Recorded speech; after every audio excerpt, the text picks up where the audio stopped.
Hey, what you reading for? Where is the love? I'll tell you where the love is in this video. That's where the love is, because in this video, I'm going to give some love to some horror books I feel have not been getting enough love, actually.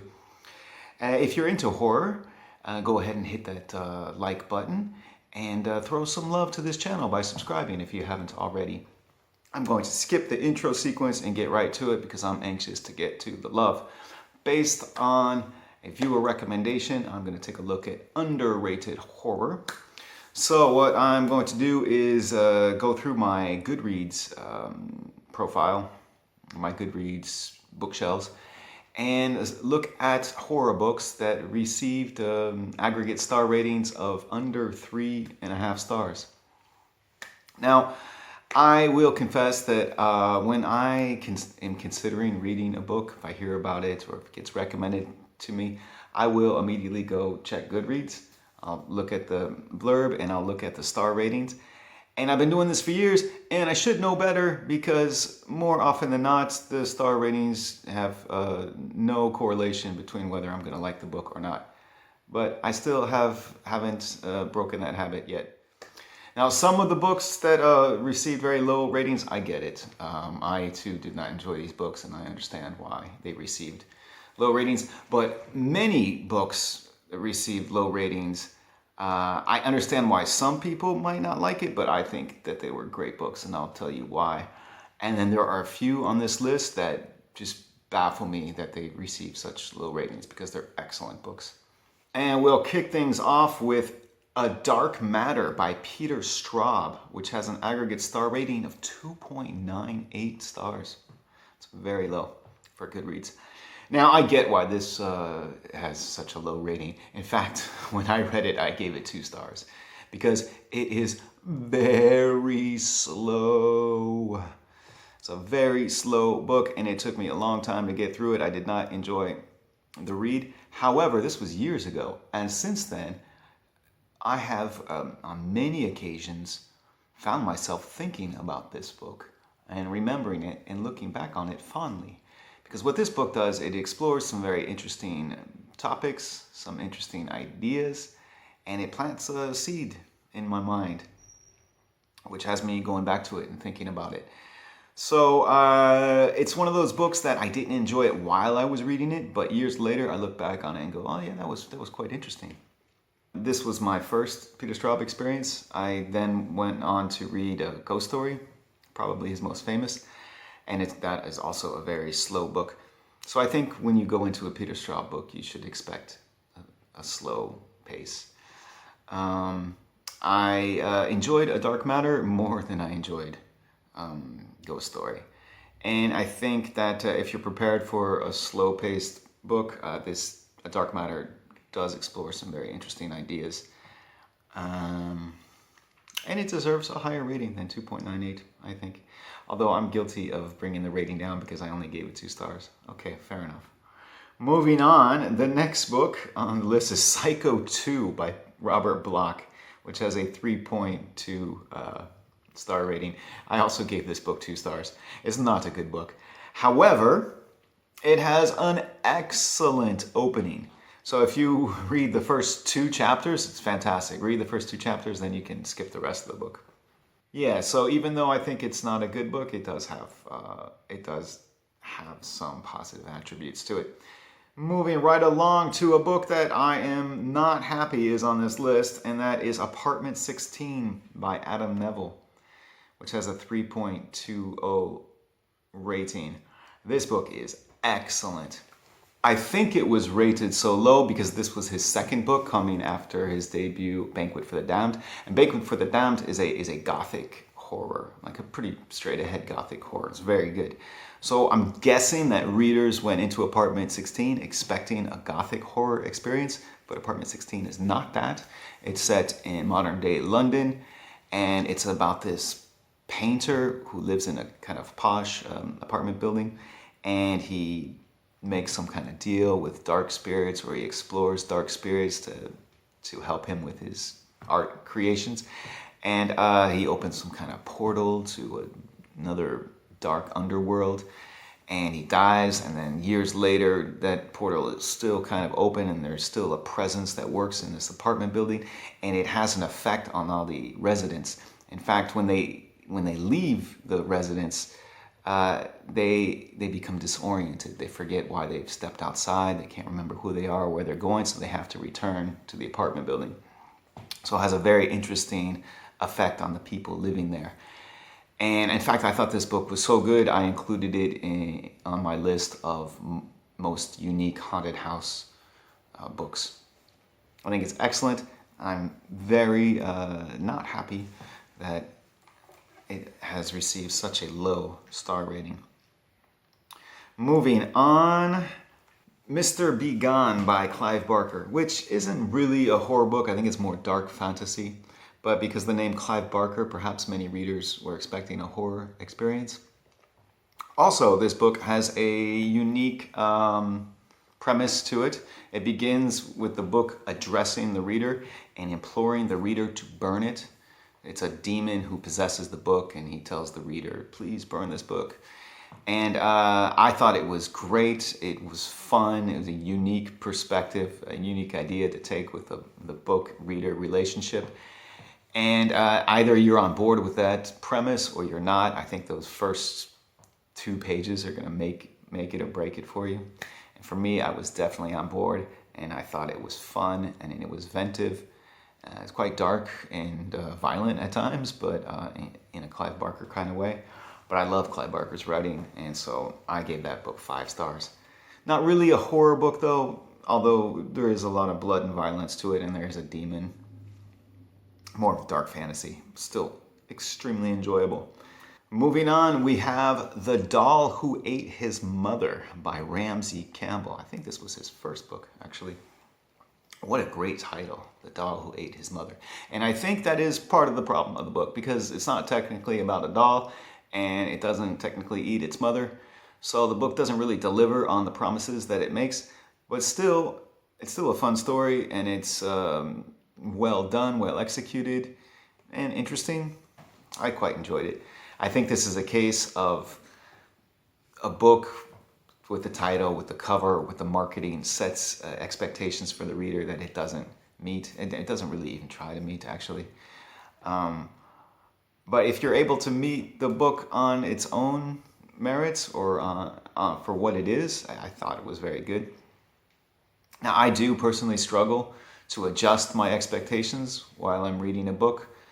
That's why I prefer to go into a book blind without really knowing anything about it. Then I can appreciate the book for what it's trying to do rather than what I expect it to do. But that's not always the case. Sometimes I will hear people talking about a book, or I'm familiar with the author, which sets expectations for me. I start reading the book and realize, oh, the book is doing something different than what I had expected it to.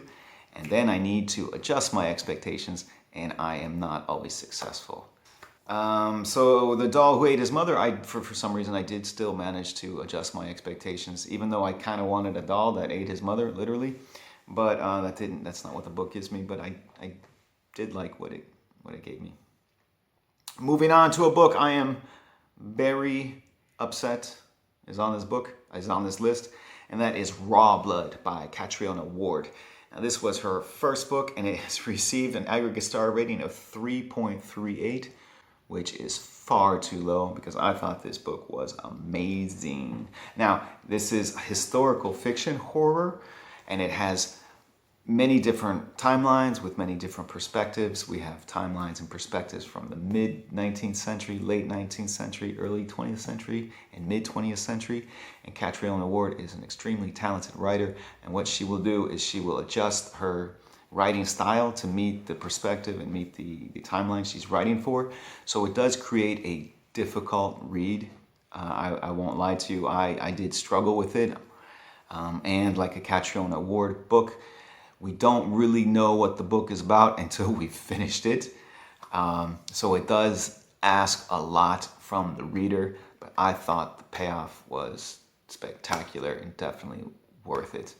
But I can see why a reader would want something more accessible, a bit easier to grasp and a bit easier to read, You know, they pick up a horror book and they think, I want something scary and light and easily digestible. Raw Blood is not that, but if you do appreciate historical fiction, horror, and you're willing to work for a great payoff, I think Raw Blood is I can give Raw Blood a very high recommendation. Next up, we have another Adam Neville book, and another Adam Neville book that I love, and that is House of Small Shadows, with a ridiculous 3.38 star rating. No, it is a spectacular book. And what I love about this book is that there are few characters, and most of the book takes place in one single location, this titular House of Small Shadows. What we have this artist who creates miniatures with taxidermied mice and taxidermied rodents. He also creates dolls as well, and really macabre stuff, like the miniatures depict a famine or they depict scenes of war. And this artist was very popular, and he died, and decades later, I believe it's his niece or perhaps his daughter, who inherits all of his artworks. She has some financial problems, so she wants to sell. So our protagonist works in the field of auctioning antiques. She appraises antiques for auctions. So she is contracted to come to the house and appraise all of these works of art for sale at auction. And what's great about this book is that the protagonist is repulsed by the horror that she experiences, but also there's a part of her that is compelled and intrigued by this horror. So it's this dichotomy, how she is pulled in two opposing directions, which makes it a very interesting read, and I loved it. I don't think it worked so well on readers because they were expecting other things. I mean, Adam Neville came out with this book after having released The Ritual and Last Days, which were both very successful books and both quite straight ahead horror offerings. I'll let the author himself explain it better. And that could be quite painful because you're in 50-50 territory. But I think you mentioned to me before that Lost Child is one that gives you 50-50 feedback. Is that correct? It was House of Small Shadows was the... No, I love... That's one of your best. Apartment 16 and The Ritual. The Apartment 16 is a very weird book. That was the first one, and it confounded me that it did so well in the UK. Okay. And then The Ritual and Last Days, obviously, you know, they have the feel, particularly Last Days, of perhaps a more conventional popular fiction novel. But House of Small Shadows is a true weird tale. It's quite expressionistic, I think. And after The Ritual and Last Days, you know, I think if readers were expecting another novel like that, some of them were disappointed that it wasn't another Ritual or Last Days. Next up, we have a book that I've talked about in several of my videos, and that is Dearest by Peter Lohran, with a 3.39 star rating. And this book I thought was excellent too. It is hilarious. It is not a scary book, but it is weird and very funny. And if you have a dark sense of humor and if you get the joke, I think you'll have a good time with this. But this book is definitely not for everybody. We have a protagonist who is the narrator who tells us about the horrible things he did to his wife and the horrible things he continues to do to her corpse. And this protagonist, he speaks with such confidence, like he has everything figured out, right? Which he obviously doesn't. And it just makes for fun. It's funny that way. But I can see if you don't get the joke, you'll probably come away from this thinking, oh, this is extremely misogynistic. and it's disgusting. But it's so over the top that I found it funny, and I quite liked it. If you have a dark sense of humor and you get the joke, you're probably going to like this book. In fact, I liked it so much, it made my list in a recent video of top 10 horror books from the 1980s. But I understand it's not for everybody. Moving on, we have Bloodkin by Steve Raznick-Tem. Now, Bloodkin is an excellent example of Appalachian horror. We have a small community in Appalachia, or I should probably say Appalachia, pronounce it correctly, as many viewers have commented on my videos saying, please stop mispronouncing the word. It's Appalachia, not Appalachia. My mistake. Anyway, it's set in a small community in Appalachia. Oh, and also, there are many viewers who get very upset with my pronunciation, and they say, no, it's Appalachia. But I've looked into that, and it's Appalachia only in certain regions of the U.S., in which a region I'm not from. So, yeah, this is an international booktube channel, and I can't adjust my pronunciations according to your regions. I would like to, but that's impossible. Anyway, Bloodkin is about a small community in Appalachia, and we follow a protagonist who's about 12 years old, 11, 12 years old. And when she hits puberty, she is going to be given to her uncle in marriage. And her uncle is the town preacher, a snake handling preacher. And he is a spectacularly creepy villain. His hands are puffed up and leathery from all the snake bites he's received. And he travels around carrying these 2 coffin-shaped boxes, which are full of these venomous snakes he uses for his services. And this, our young protagonist is just mortified of hitting puberty, of becoming a woman, and having to marry this man. In this book, it does kind of fall apart in the 3rd act, and it becomes a bit silly, and it loses the thread. But up until then, it's the tension that it builds is so enjoyable. This villain is so creepy that I thought it was excellent. And I'm not alone in that. It did win the Bram Stoker Award for Best Horror Novel of the Year. However, 3.40 star rating is not high enough, I think, for this book. Moving on, another book that I am very sad to see has received such low rating, and that is The Toll by Cherry Priest. 3.42 stars. What? This book is excellent. The Toll is the Toll is set in a small town in the south of the United States, and we have a couple that are traveling to a national park, and they are meant to hit a bridge and cross the bridge and go into this wetlands, which is the national park. And they're from the city, this is kind of fish out of water. What the couple don't realize is that every 16 or 17 years, the bridge is taken over by a monster from another dimension who takes someone as a sacrifice. So the story is set in this community that lives near the bridge. And in this community, we have a pair of witches. We have some other magic. But in this book reminded me a lot of Shirley Jackson's kind of writing. Shirley Jackson's magic or magical thinking elements to it, which is I found very charming.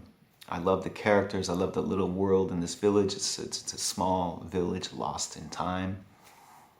And I thought this book was great. It was a lot of fun. It's not really a scary book at all. It's horror really only in the fact that there's a beast from another world that takes a sacrifice. But it's not really horror in the sense that it provides chills and scares or anything like that. So that might account for its low rating. It might have been marketed as a horror book, whereas it should have been marketed differently. Although admittedly, it would be a tough book to market, because yes, there is a monster that takes a sacrifice. So, And yes, there are witches. So it should appeal to horror fans as long as they understand that they're not going to get a purely traditional horror experience. Next up, we have The Deep by Nick Cutter, which also only received 3.42 stars. Which is way too low for this book, so I thought this book was excellent also. The Deep is about there are scientists in a station deep in the Mariana Trench, like 10 kilometers below sea level. And they cut off communication with the station on ground. So the scientists on ground, they bring in a brother from one of the scientists who's in the station in the Mariana Trench. They bring him over and they send him down into the sea to the station to try to see what's going on and reestablish contact with these scientists. So I found this book to be the most, I'm sorry, I'm distracted by my adorable cat. Zvezda, can you stop distracting me? Zvezda, you're too cute and you're distracting me from making my video.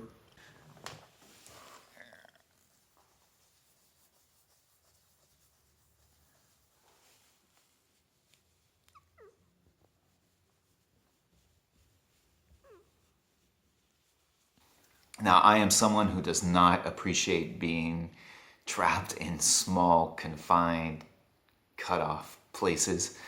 And so I found this book, the first half of this book, to be the most claustrophobic reading experience I've ever had. The third act does go on a bit longer than I would care for, and there are some plot elements that aren't neatly tied up at the end, which I know some readers have found distracting. Me, I did not care about those loose ends. I was interested in the reading experience, and it provided a scary experience for me, which I thoroughly enjoyed. So I think this book should be rated much higher, but it's not. And next up on our list, we have another Catriona Award book, her most recent Looking Glass Sound, which has an average star rating of 3.49. And Looking Glass Sound I thought was excellent as well. Not my favorite of hers, but still very good. But like all of Catriona Award's stories, there are twists and twists and twists and twists. In fact, my review of this was there's so many twists it left me dizzy. But if you like a twisty kind of horror book, this is an excellent one. It's set on a coastal town during the summer. So we have the sea, we have vacationers interacting with locals, and there's a serial killer on the loose, which creates a type of mystery backdrop to the story.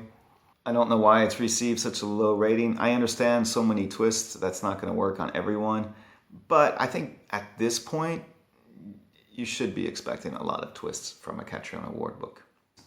So do you have any experience with the books I talked about in this video? Let's meet up in the comment section. And also, speaking of underrated, go to the description box and click a link to one of my books and buy one and enjoy it and leave an honest review. That'd be greatly appreciated. Help me feed my cat, as it were. And thank you for watching. I'll see you at the next video.